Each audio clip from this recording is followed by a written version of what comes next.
comme Yacine ni mu ko waxee xam nga diine dafa am lu mu wax ñëpp muy diine l'islam suñu mbokk chrétien yi du benn bu ci nangu mbirum borom ñaari. lu leer benn ko autorisé lu leer. nga ñëw ci suñu état ñun nguur gi président Macky Sall wax na tëgg ci table ji ne xel xalaatu ñu koy autorisé si réew mi ñu d'accord nañ ci loolu. d'accord nañu. léegi tey jii lii xew ni Kaolack lañ wax wala leew nañ la. Kaolack leew nañ. voilà tey même ñoom ki ñi nga xam ne ñu yëngu si diine ñi seen déggoo ñu si. wala d'accord ñu si su ma waxee d'accord ñu si mooy kuréel gi ëmb imam yeex ulema yu Sénégal. d'accord ñu ci jëf ji nga xam ne def nañu ko gis nañ ko sànq ñoom ñoo ko waxal seen bopp kenn jëlu fi waxi jàmbur. Sénégal nag neexul waxee. Sénégal neexul waxee. mais ñoom ci boppam nee nañ jëf jii ñu def nii ñaaw na. ñaaw na te ni ñu defee nii waruñu woon defee noonu ku si nekk ak sa position. mais Fabrice dafa am lu am solo dañu toll fi léegi si nit ñi fii ci réewum Sénégal ñu du gis loo xam ne kenn daanu ko gis. Sénégal réewum teraanga la jàmm lañ ñu xamee xamuñu woon fitna mais fi ñu toll nii ñoo ngi dund loo xam ne ñun mësuñu ko dund. on est de plus en plus violent et nit war maalatuñ ko. mais saaga sénégalais faat bakken dootul dara si ñoom. comme li nga wax éducation de base. faat bakken dootul dara si ñoom. tiim kilifa diine daggal ko. mais fii dañ wax ne diine bu fekkee diine rek la ñuy respecté boo amee jabar nga njaaloo diine rey na la. xanaa kon ñun jeex nañu. kon maanaam am na yeneen xeetu baakaar ak yeneen xeetu tere yoo xamante ni ñoo ngi koy seetaan ci biir réew mi. fajuñu ko sama àlluwa diisul de. sama jàng soriwul ci wàllum kii mais nee nañ boo amee jabar wala nga am jëkkër nga njaaloo ci biti diine rey na la. xanaa kon ñu dee nañu. diine rey na si kaw ñeenti nit. daal si teg ba daal di say teg ci kaw bu fekkee wóor ne dëgg la ñun ñëpp ñoo xam ne fi ñu jógee du benn. yëgoowu leen ci yëgoowuñu sax nag ñu gis fekk la ci action bi nii. dina rey na la donc xam naa ñun ñi dee si ñun bari. Simon Pierre Faye est-ce que c'est le manque de sanctions qui fait que justement nit ñi di gën di am fitu def yenn yi fii Sénégal. mais est-ce que sax sanction am na c'est juste peut-être une mutation dangereuse bu société bu Sénégal. je pense que ñun foofu lañu toll. il y a une mutation boo xam ne. il faut et qui interpelle nos consciences. parce que personne ne comprend Fabrice mu ngi koy wax Mbaye mu ngi koy wax. ñun dugg nañu ci benn étape boo xam ne xamewuñu ko woon.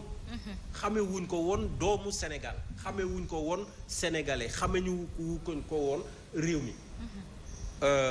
li ci des laaj nga Fabrice Sànq procureur il faut mu dem jusqu'au bout. parce que même bu dul dara. diine am na worma bu mu jox néew. loolu tax y a tout un rituel autour d'une dépouille.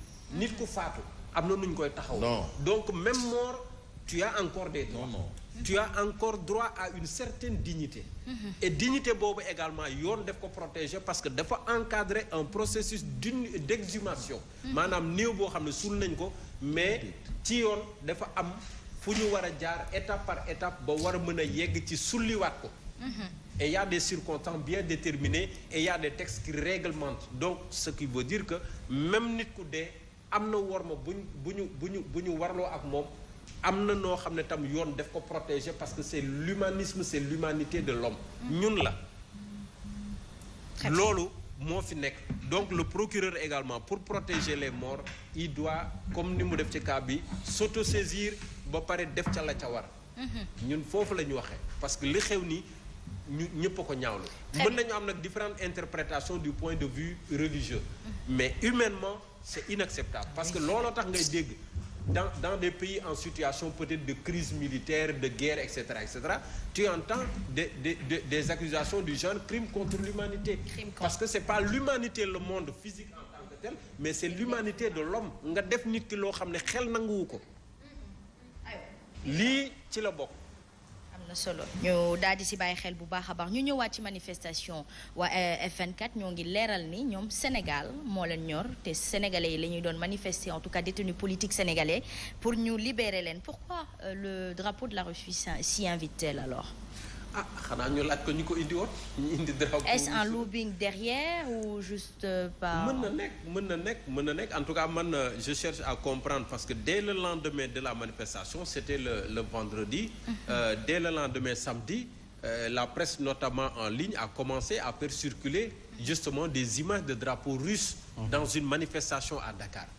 Donc ça interpelle et les organisateurs ñi ko organiser et je rappelle que ce sont les 4 organisations de défense de droits de l'homme yi nga xam ne bokk ci ñi gën a fës en tout cas muy article 19 muy Ligue sénégalaise des droits de l'homme muy rencontre africaine pour la défense des droits de l'homme muy également la section sénégalaise d'Amnesty International ñoom ñoo porté l'autorisation ñeneen ñi waa F24 ñëw en soutien parce qu'il s'agit justement de détenus politiques mais justement ci situation bii xew la Léona Niassène foofu la ñuy xaar également les droits de l'homme parce qu'on a l'impression justement que ñoom ils ne s'intéressent qu'à des questions politiques et ce qui donne justement ce qui semble donner raison ñi nga xam ne ñoo leen di accuser de politiciens encagoulés situation yu mel nii pourquoi on les entend pas wala dañuy toog ba affaire bi xaw a sedd ñoom ñuy doog a réagir c'est bien d'avoir déjà entendu le forum du justiciable parce que le justiciable c'est quand même quelqu'un qui a besoin de sa justice et nous tous nous sommes des justiciables et quelque part c'est une organisation de défense des droits de l'homme c'est une organisation également de la société civile donc ces drapeaux russes à Dakar ça interpelle également tout un chacun qu'est-ce qui se passe est-ce que nous sommes dans une situation où on a besoin de ces Russes est-ce que nous sommes dans une situation où il ne fallait même pas voir le drapeau français il ne fallait même pas voir le drapeau ivoirien on n'a même pas besoin du drapeau malien foofu daal drapeau wu Sénégal kese moo fa waroon a taxaw lu tax beneen drapeau ñëw di ñu rax loolu nag la ñu war a gëstu ñi ci war a jël ses responsabilités jël ci ses responsabilités. That is the question. J'en ai fini pour ma part Mame Mbaye Ndiaye à vous. dafa am sa benn xarit analyste politique la Pape Bokar Diallo mu ngi suivre 18e arrondissement mu ne présence su drapeau russe bi bien boo gars yi xam ne Sénégal du Mali du Burkina waaw te du Niger nañ ci bàyyi xel bu baax parce que souvent am na réew yoo xam ne buñ ay putschistes bu ñu fa demee def li ñuy def dañ naan Russie moo làqu seen ginnaaw wala am na tel réew moo làqu seen ginnaaw mais nañ xam ne Sénégal du foofu du réew yooyu li mën a xew foofu du xew fii dëgg la donc muy analyse bu pertinente bu nga xam ne kii di Pape Bokar Diallo def na ko def ñu suivre fajar bi doon ci benn côté gis nga dans les années 70-80 on a vu la montée du marxisme-léninisme vous vous rappelez maanaam tu voyais les pays comme le Mali les pays comme la Côte d'Ivoire le Bénin un peu ces pays-là le marxisme-léninisme il y avait la montée si cette pensée-là ou bien cette manière économique de voir les choses n'a pas pu toucher le Sénégal c'est parce que dafa am loo xamante ne Sénégal la ko moom voilà Sénégal la ko moom le vivre ensemble parce que le vivre ensemble parce que dans d'autres pays il y a peut-être non si parce que pour que ces idéaux peut-être il faut qu'il y ait la faim la soif la souffrance la pauvreté extrême et venir faire croire aux gens que on a la solution mais Sénégalais moom teranga moom pour ñëpp la bu ko boolee kenn Sénégal réewum teranga la jaajëf waay nit ñi neen la lépp ñun daal en tout cas ñun ñooy lépp ñëpp ku ñëw rek ñu xajal dalal la alors may remercier bu baax Yastor tey moom habillé tey moom en mode gentleman Yastor mi ngi donc merci Chimère si li nga jëlee mooy moom i vent Yastor rek su ma neexee mais nag yaram bi nga sañsal moo dégg waaye tamit da nga dégg nag de waaw jantal la ko sol keneen bu ko solo du feeñ noonu jërëjëf waay ñu yegg ci kaw tribune bi Yastor moom ku ma ko rimbax ma timbax la ko pour ko rimbax mu timbax la ko mu timbax la ko jërëjëf big man ñu lay nuyu bu baax ayca kan moo yegg ci kaw tribune bi tey daanaka waa Kaolack ñoo yegg tey ci kaw tribune bi ak jëf ja nga xam ne moom moo fa am mu ñaaw lool nit ñi di ko ñaawlu peut-être ku si nekk ak noo ko gisee plateau bi def nañ ci jàngat ku si nekk wax na la nga ca xalaat réewum Sénégal également ku si nekk wax na si xalaatam waaye lu mu ci manti doon nee nañ néew la bu nga xam ne ni dañu ko sulli ca fa ñu ko dencoon yaay ji mooy wax fu mu nekk nii daanaka dem na ah kay néew bi waa ji Fall la sant mi ngi nii jëf ji kuñ ko def say mbokk xaw ma nan lañ war a def fu mu nekk nii ndax xajati nañ ci réew mi wala xajati nañ sa koñ ba ñu dëkk point d'interrogation yéen kaay baa ko wax nee na Touba c'est opposition d'inhumation ndax nag ba mu faatoo dañu ko jagat-jagat yóbbu ju Touba ñu ne mukk du fi ñu ne fii kenn du ko fi denc ñu gàdduwaat seen néew dem yéen kaay bi dikk na si niñ def ba daal di koy denc sa sëg yu lew na ñaseen tës dina ko leeral tey su ma juumul axmantulaay ci buddoo yi fu mu nekk nii nag loolee metti na lool procureur moo jóg taxaw nee na ñu def jëf jii faw ñu teg leen loxo procureur moo wax de ndax nag procureur dana dem ba mu sës point d'interrogation en rouge sax lañ ko def añ lan moo koy teree dem ba mu sës lan moo tax waruma dem ba mu sës yéenekaay groupe des médias en tout cas samp na laaj dinañ ci ñëwaat ci yeneen yéenekaay daanaka yéenekaay yu bari tey ñëw nañ ci néewu Fall mi nga xam ne daanaka nee nañ borom ñaari tur la ñu dëkk ci tribune yéenekaay ba tey ci doxum ñaxtu ba nga xam ne moom la waa F24 daal di woote woon ñu ne dafa am lu ca rax du lenn lu dul drapeau bu Russie bi nga xam ne daan ñu ko fay yëkkati póotum biir la ñu ni neen ñun waa Sénégal suñu réew la suñuy prisonnier lañu ci suñuy kaso suñuy nit lañu suñu ay mbokk lañu ñu ni neen suñuy avenue ñoom ngénte li maa ngi suñuy préfecture ak waa léegi yow xurfaanub jàmbur xurfaanub Sénégal lan la ci Russie di sëqati ba ci tëdd hôpital bañ koy sampal perfusion ñun suñu sëqat suñu xurfaan ñun ñoo soj Russie lu mu ciy tëddee moom hôpital ba naan sampal leen ma perfusion ba ci dem réanimation pourquoi la am Sénégal loolooy laaj bi moo tax nag laaj bi daal di samp li nga wax quelle a été la pertinence de brandir le drapeau de chez Poutine en tout cas waa F24 raxas nañ seen loxo ba mu set ki ka def lu mu si jublu ki ka yëkkati waa F24 nee nañu c'est le Sénégal qui nous explique le coordinateur du F24 lii dafay firnde ne en tout cas ñun mu des ñi organiser waaw ok yéen ñoo organiser société civile bi yéen a organisé woon léegi wax la ñu drapeau bi lu mu fa doon def déjà bu dee gisoon nañ ko ci biir manifestation bi waroon nañu wax ak ñi ko indi naka ranger leen ba mu jekk lem leen ba mu baax mais si toutefois ils n'ont pas la main mise sur cette gestion là parce que c'est toute une foule quand même il y a des caméras de surveillance dans Dakar mën nañ xool zoomer xool kan la sopp identité am zone boobu kese la non zone boobu kese la les allées à Khalifa Babacar Sy waaw yobbul sax su waaye nag xam ngeen ne dañ nekkoon ci weer wu nga xam ne ni dañ ci doon xeex cancer du sein dëgg la col de l'utérus octobre rose buur na nag yéen kay daal di lutte contre le cancer du sein et du col de l'utérus fin de la campagne octobre rose jeex na nag waaye fu mu nekk foofu ngeen di taxaw seetlu bu mu fi yem il faut ngeen continuer di seetlu sur 1644 activités 13 076 femmes ont été dépistées loolu lu baax la 953 lésions donc précancéreuses ñu enregistré ko 103 cas suspects pris en charge 1476 filles vaccinées au HPV 1 et 2 lii nag baax na campagne bi demee nii dina baax donc nag li si des moo di ñu continuer ko c'est bien mu bañ fay yem mu bañ a nekk yëf yi weer rek octobre rek maanaam octobre rose bu ñu ci pare ngeen ci cancer du sein ak col de l'utérus boobaa day continuer di faat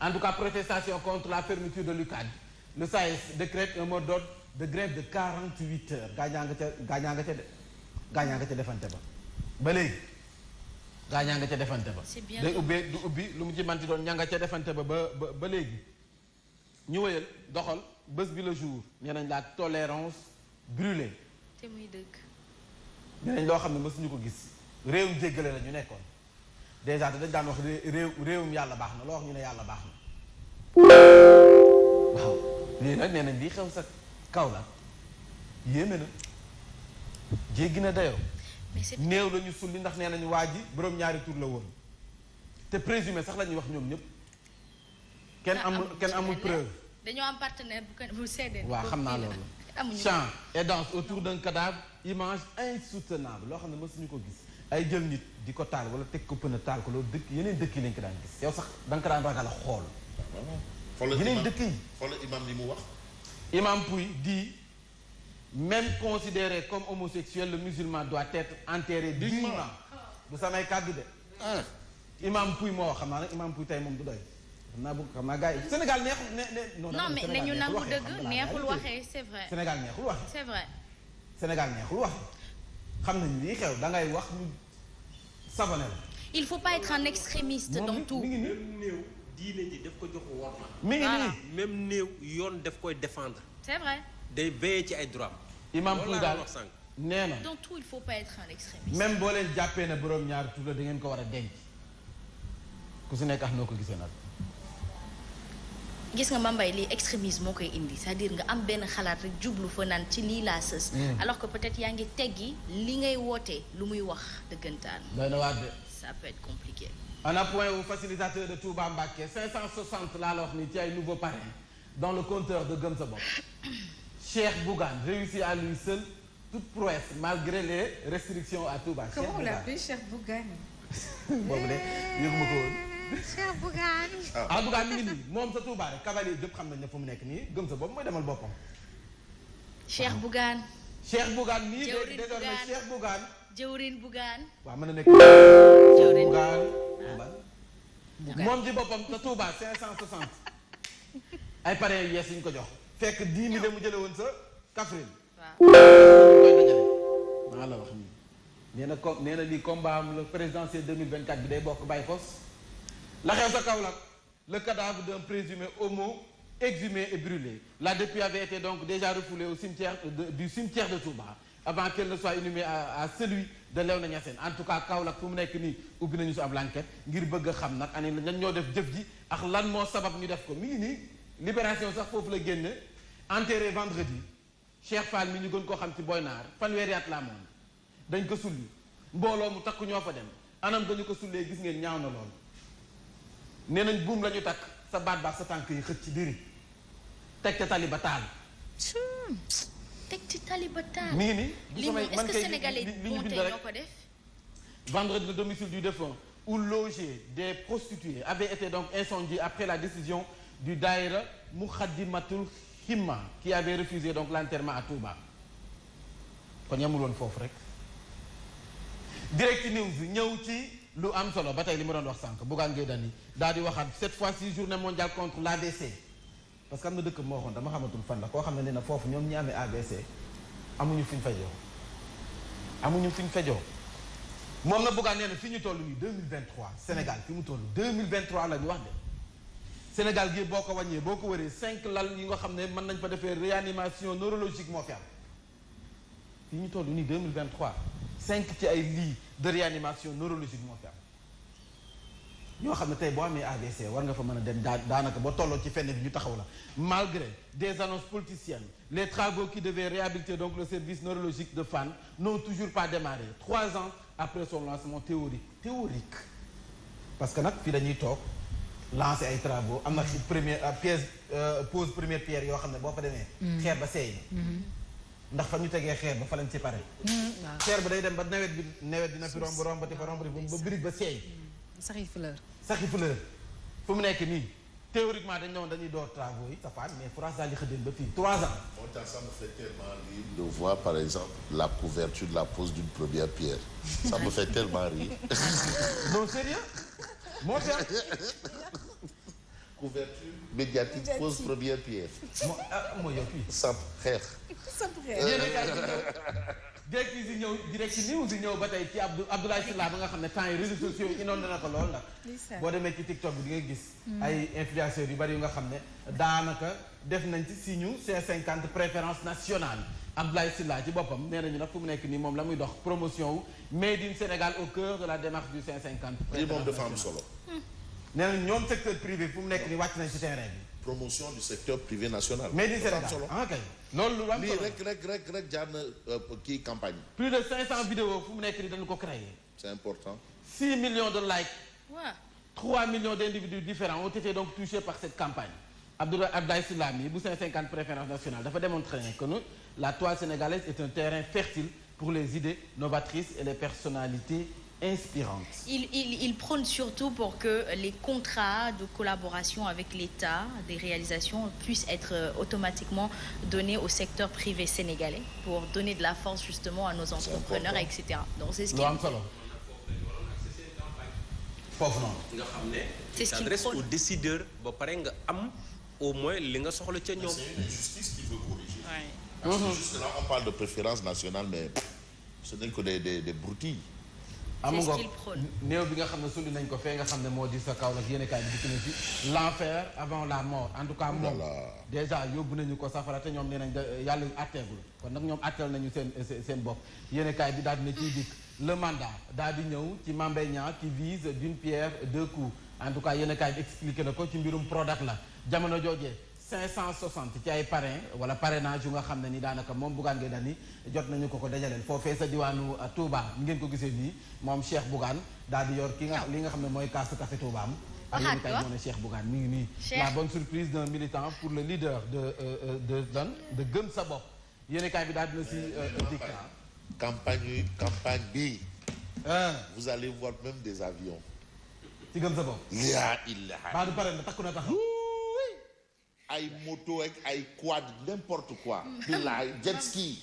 nul puy bu grande gueule. puy grande gueule. boobu nee na grande ma gueule. Asma Khadija Bouganet. boobu la may kon. non parce que dama mës a sol tout bleu def mbaxana bleu benn vendredi gars yi di ma internet naan Bouganet parce que le bleu de gëm sa bopp. c'est un bleu éclatant.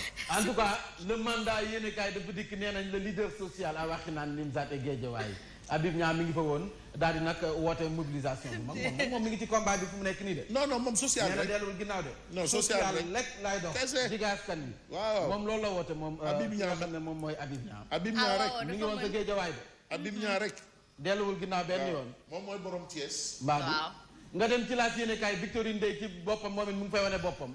fond dans la caisse en tout cas financement de 600 millions à Ziguinchor jamono joojee nga dem sa Kaolack ga coow la am Rahman fu mu nekk nii nee na jigéen ñi jox na leen ay financement ñu ne deetawaay sa Kaolack moom Rahman ci boppam nee na ñun benn combat la ñoom fexe ba jël kii nga xam ne moom moo di Amadou Ba teg ko ci delloo ko ci nguur gi ñu ne deetawaay ñoom ñu ne waa Kaolack ngalawaay nañ bàyyi coow bi joxonte loxo te xam ne xeex bi jaru ko coow lu bari le point actu daal di dikk ci Sidiki Kaba ak ki nga xam ne mooy Aïssata Tall fu mu nekk yombul si ñoom te nee nañu ndax fu mu nekk nii ñoom seen ndorteel fi la dossier bi daal di ñëw mbirum borom ñaari tudd yi ak ki nga xam ne dañu ko sulli def ko anam gu jéggi dayo Sidiki Kaba Aïssata Tall épié donc par l'opinion marche sur des braises une affaire délicate pour les gouvernants. non Dougouti qui va régler ça. le forum du justiciable wax na le procureur de la République également wax na gëm sa bopp multiplie les signatures à Touba mi ngi ci yéenekaay bi mais yéenekaay bi également Lalaye Chofal mi ngi ci def na démonstration de force ci week-end bi.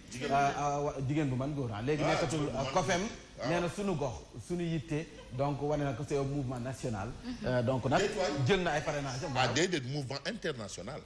waaw jël na ay parrainage am jox Abdou Karim Fofana. sënkëm nekk nag ñoo ngi nii ñu dem ci. Oja ngénte li la woote li Wally Ballago Seck way ngénte li en tout cas ngénte li moo di avenue Faidherbe bi nga xam ne léegi nag boo fay demati da nga naan taximan bi may ma avenue président Macky Sall ndax moom lañ ko tuddee tudd baa ngi nii nag Marième Faye Sall gàddu avenue bi téye liiram fii kan la nu mu tudd maire bi ndooy lébu bu xees ak sunu kilifa yi sunu dignitaire lébu yi ñoom ñëpp teew laax bi nag laa xam kon moo ko doon kii. et c'est pas la première fois c'est après Mansour Faye moom moo den ak l'avenue Macky Sall à Saint-Louis. l'avenue Macky Sall à Saint-Louis. bu Saint-Louis léegi bi itam. waaw donc est-ce que ngénteegum nañ ko. ngénteegum am nañ taxawoon doon wax déedéet. def naa votre conseil municipal la woon ngénteeguñ ko je crois. ngénteeguñ ko. mi ngoog. dañ doon négocier tour bi nan la rek. am ñu ne tudd nañ ko. tudd nañ ko mais ngénteewuñu ko. il faut ñu lekk laax. aywa lu gën a fës si boobu. la ca gën a fës moo di néew ba nga xam ne dañ ko sulli sa Kaolack ba noppi daal di koy taal procureur ba mu ngi koy ñaawlu moom ci boppam nee na mbir yi daanaka faw nag ñu xool andi ñoom ñoo ko jëfee ndax ñoom dañoo njort ni kon waa ji borom ñaari tur la moo tax ñu jëf ju ni mel fii réew mi toll daal en tout cas daañu si dikk ànd seen association bi ëmb imam yeex ulema yu Sénégal ñoom ñoo ñi nga xam ne ñu ngay ñaawlu jëf ju ni mel TER waaye bii TER nag mi ngi wundu tournée d'expression radicale wuuteex TER bi nga xam ne daanaka mooy train express régional ñoom ñooñi ab nga xam ne ñoom ñoo wékku ci collectif national des impactés du TER yëkkati nañu seen kàddu la ñuy jàmbat bokk na ci gannaaw seen mobilisation bi ñu woote ci dimanche bi moo di ñetti junni njaboot yi nga xam ne bëgg nañu fay leen seen i ndàmpaay ndax nag suuf sañu leen jox it bëgg nañ ñu daal di koy teg seen loxo lépp lu ci aajowoo ñu daal di koy mottali ñu mën ko tàmbalee rek maanaam liggéey daañu waxtaane bassin de rétention bu Touba Daaru Rahman Pofdy daanaka ci samedi bi dafa éclaté ndox mu bari moom moo fa tuuru ci ay hectares ay toor yu nga xam ne daanaka dafa lóor daañu si dikk ci bi la jotaay xibaar li yéen a kaay xëy dëxëñ moo koy ndar kepp Mantulaay ci bundooy faram-fàcce gi ñu ànd a Cheikh Simon Faye à l'occasion d'une